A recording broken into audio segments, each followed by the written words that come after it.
भी वार्षिक उत्सव अलग अलग मंदिरों में जहाँ जहाँ भी किए जाते हैं, मेरे विचारों से ये संगम होता है। यहाँ पर ही संतों का मिलन होता है, यहाँ पर ही जो परमेश्वर की सेवा करते हैं यहाँ पर आकर, और भक्तों का, ये तीनों का एक संगम होता है। और संतों के पास जाकर ही ज्ञान और आशीर्वाद मिलते हैं। अगर हमें हमारे जीवन में ज्ञान और आशीर्वाद में वृद्धि चाहिए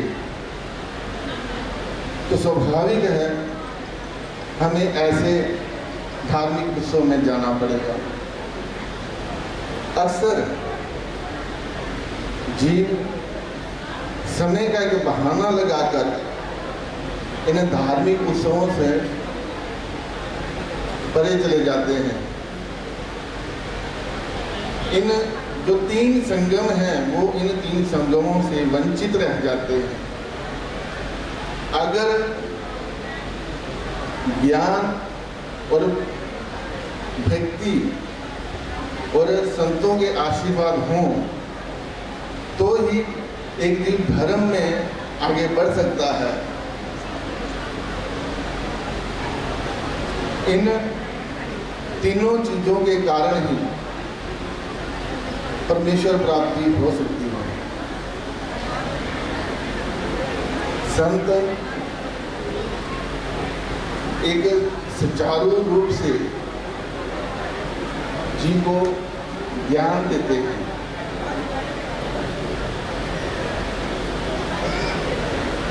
हम जब भी इन उत्सवों में आते हैं, आकर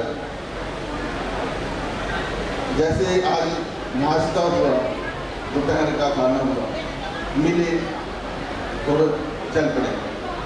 अगर हम अपने जीवन में एक प्रतिज्ञा ऐसी करें कि हम ये गुण धारण करेंगे जिससे धर्म में हमारी आस्था में वृद्धि होगी, और एक हम अपना अवगुण का परित्याग करेंगे। एक गुण धारण करना है और एक अवगुण का परित्याग करना है। तो मुझे ऐसा लगता है जैसे अभी योगेंद्रमणि दादाजी कह रहे थे कि सन्यासी ज्यादा होते हैं, कोरोना काल होता ज्यादा होता, तो एक मेथड ये है कि जब हम ऐसी सभाओं में जाते हैं, एक गुण को धारण कर लेते हैं, एक अवगुण को त्याग कर देते हैं, तो नेचुरली जीव के जो है अब अवगुण कम होते जाएंगे और गुण जो है बढ़ते जाएंगे। अवगुण ज्यादा हो गए अगर जीवन में तो धर्म से पतित हो जाएगा, संतों से दूर हो जाएगा, सत्संग से दूर हो जाएगा। और अगर गुणों में वृद्धि हो गई तो वो संतों के पास पहुंच जाएंगे, सत्संग में ज्यादा जाएंगे और परमेश्वर के ज्यादा करीब हो जाएंगे। इन 3 चीजों में वृद्धि और अवगुणों में वृद्धि हो तो ऐसा परिणाम है, गुणों में अगर वृद्धि हो तो ये परिणाम है। मेरा एक मत है कि हमें हमारे जीवन के बारे में जरूर सोचना चाहिए कि हम किस दिशा में चल रहे हैं, किस ओर चल रहे हैं, हमारी मंजिल कौन सी है। एक बात चली थी मोबाइल की। जिस समय मोबाइल हमारे जीवन में आया है, हमने अपना जीवन मोबाइल पर ही निर्भर कर लिया है। कोई एक आदमी ये कह सकता है कि मैं 3 दिन बिना मोबाइल के जीवन व्यतीत कर सकता हूँ, क्योंकि हमने अपने आप को आदी किया है। मैं मानता हूँ कि धर्म सुना होगा, धर्म का प्रचार सुना होगा, सब कुछ, पर उसके अलावा भी हमने अपने जीवन को एक मोबाइल पे निर्धारित किया है। अब बात चलते हैं 90 से पहले की या 95 से पहले की। तब हंसराज दादाजी और मैं संवत्सर में हुआ करते थे। संवत्सर के गुरुकुल में अभ्यास हुआ, तब मोबाइल था ही नहीं। मोबाइल का प्रचार हुआ है, से धर्म का प्रचार हुआ है, मैं ये मानता हूँ, पर धर्म के ऊपर स्थिरता बड़े कम लोगों की आई है। सुनते सब हैं अपने अपने मोबाइल में, धार्मिक सत्संग सब कुछ सुनते हैं, पर उस पर चलने वाले बड़े कम रह गए। पुराने समय में जो मोबाइल नहीं था, अपने पुराने अधिकरणों से पोथी सुनकर जीव जो है ज्यादा दृढ़ हुए। आज मोबाइलों पे ब्रह्म विद्या शास्त्र को सुनकर भी उनका विश्वास उतना नहीं हो रहा है। एक छोटी सी कथा मैं सुनाता हूँ कि अक्सर जीव जब मंदिर में जाते हैं, वहां पर एक कामना करते हैं परमेश्वर के आगे कि हमारा ये कार्य परमेश्वर कर दें, और साथ में वहां पे माथा टेक देते हैं, जैसे प्रसाद चढ़ा लिया। जैसे अगर वो उसका कार्य नहीं हुआ तो उसका विश्वास परमेश्वर से हटेगा। कारण उसने एक कामना की थी परमेश्वर पे एक विश्वास बनाने के लिए। जबकि परमेश्वर पर विश्वास बनाना है तो आपको किसी भी चीज की कोई भी कामना करने की जरूरत नहीं है। एक भागवत में कथा आती है श्री कृष्ण महाराज के सखा दे राम सुखदास जी, बिल्कुल थोड़े में सुनाऊंगा।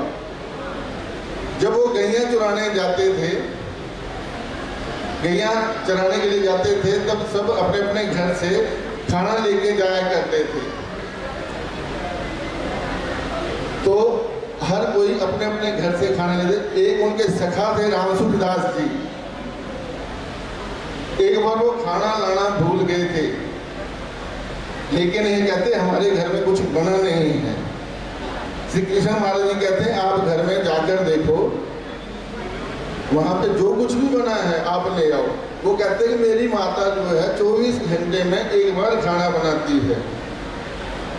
जब वो घर गए कहने पर तो उनके घर में बासी कड़ी थी। उसने जब कड़ी पीकर देखी तो वो खट्टी थी। वो कहता भगवान श्री कृष्ण को क्या खट्टी कड़ी खिलाऊं? तो वो वैसे आगे कहता हमारे घर में कुछ नहीं बना है। तो श्री कृष्ण महाराज ने बोला कि जो तेरे होठों पे कड़ी लगी है मेरे लिए इतनी ही काफी है। तो श्री कृष्ण महाराज ने उनके होठ चाट कर कड़ी खा ली थी। ब्रह्मा इस दृश्य को देख रहे थे, वहां पर उनकी जो बुद्धि है वो कहते हैं कि ये कैसा परमेश्वर अवतार है जो गांव के ग्वालाओं के होठों को ऐसे होठ लगाकर चाट रहे हैं। कहने का भाव हमें एक ये मानकर चलना चाहिए कि परमेश्वर हर कार्य कर सकते हैं। अगर कार्य नहीं हो रहा है या तो वो हमारे भाग्य में नहीं है, या परमेश्वर ये जानते हैं कि वो कार्य पूरा करने से इसकी जो कामना कर रहा है वो कार्य अगर पूर्ण हो जाएगी तो इसके ही भविष्य में इसका ही नुकसान हो जाएगा। तो इसीलिए वहां पर हमारी श्रद्धा और आस्था टूटनी नहीं चाहिए। और फिर से मैं अपने पिछले विषय में आता हूं कि संत तो सब भक्तों के देखकर ही चलते हैं, पर संत के अकेले चलने से कुछ नहीं होता, पीछे भक्तों का सहयोग चाहिए तो ही इतने बड़े कार्यक्रम होते हैं। अकेला संत कोई भी कार्य नहीं कर सकता है। और जैसे मैंने पहले बोला कि कोरोना काल में पासिया चौक जय कृष्णिया मंदिर का ये पहला वार्षिक उत्सव हो रहा है। और इसमें क्योंकि मैं खुद अमृतसर में ही रहता हूँ बाबा जी के साथ, और मुझे पता है कि सहयोग इसका कितना है। जबकि मेरा पठानकोट में श्री कृष्ण महाराज का जो मंदिर बना हुआ है, मैं उस मंदिर को छोड़ के एक बाबा जी के साथ इसलिए रह रहा हूँ क्योंकि परम विद्या में बताया गया है कि एक आधार देना चाहिए जिसे जो है धर्माधर्मी आधार। उस एक चीज को देखते हुए भगवान अपने बाबा जी को एक सपोर्टर के पीछे से तो मैं सपोर्ट कर रहा हूँ। वैसे ही मैं ये चाहता हूँ कि जितने भगत हैं यहाँ के लोकल अमृतसर के, वो बाबा जी को हर धार्मिक कार्य में अगर सही ढंग से सपोर्ट करें तो हर कार्यक्रम एक से एक अच्छा हो सकता है।